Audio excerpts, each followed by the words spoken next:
Already ruled out of Origin 2, the news got much worse for Mitch Moses today. The Eels skipper is set to be sidelined for up to 6 weeks with that calf injury.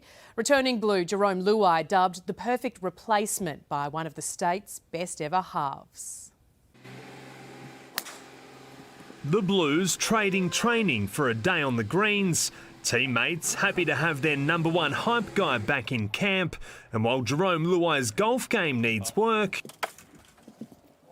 the former Panther is tipped to slot in seamlessly alongside his old halves partner. You know what you're going to get from Jerome Luai.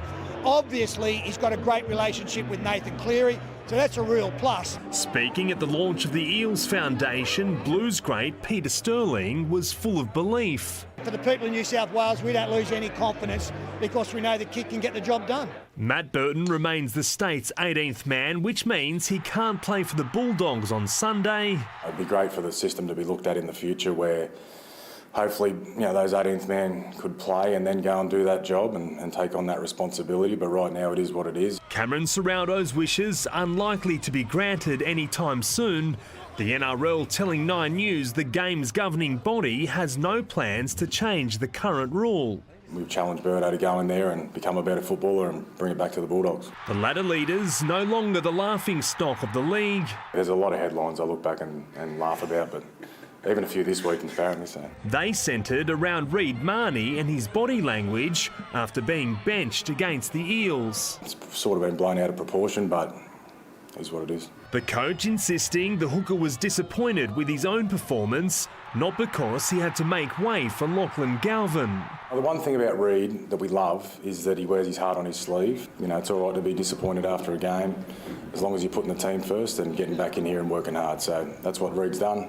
Zach Bailey, 9 News. Good evening. The Origin focus has shifted west tonight with the Maroons arriving in Perth. Adam Jackson is there for us. AJ, the Queenslanders don't have fond memories of being in WA.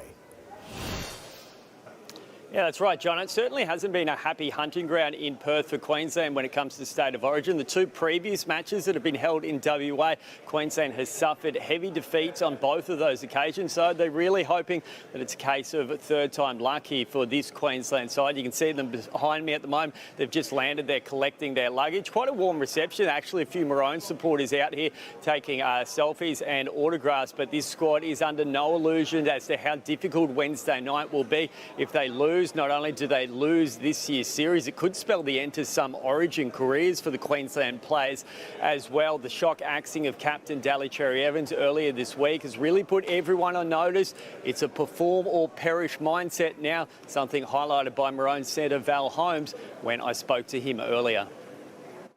It's always been something that we always think about. It's a jersey that needs to be earned, no matter what you've done in the past.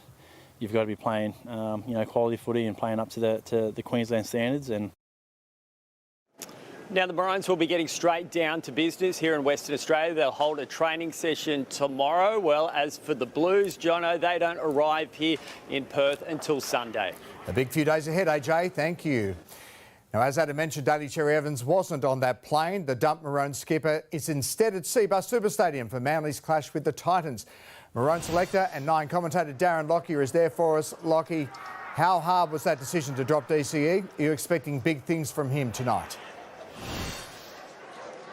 Oh, look, it's never easy to drop a player from the Queensland team, but obviously when you drop the captain, it's a big news story, and he's been the most talked about player all week, Jono. And I think for Daly, he'll be out to prove a point tonight. Like he's been such a great player for Queensland over a long time, and I guess on the back of 3 straight losses in Origin and not being able to really challenge the New South Wales Blues defence, Billy and the selectors have decided to go a different path, and it's an opportunity for Tom Dearden. But I do think DCE tonight will be out to make amends and prove a point to everyone how good he can play, and it'll be a tough game for the Titans.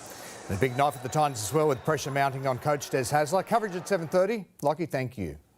Well, needing to exemplify their own Queensland spirit, Dolphins coach Christian Wolf promises his remaining forwards will step up starting tomorrow night against the Cowboys as the Finns face the daunting prospect of playing the rest of this year without a number of their top-line forwards, including captain Tom Gilbert. it's bad news. We don't want to lose good players, and they're all really good players and really key men to us, those guys that aren't available.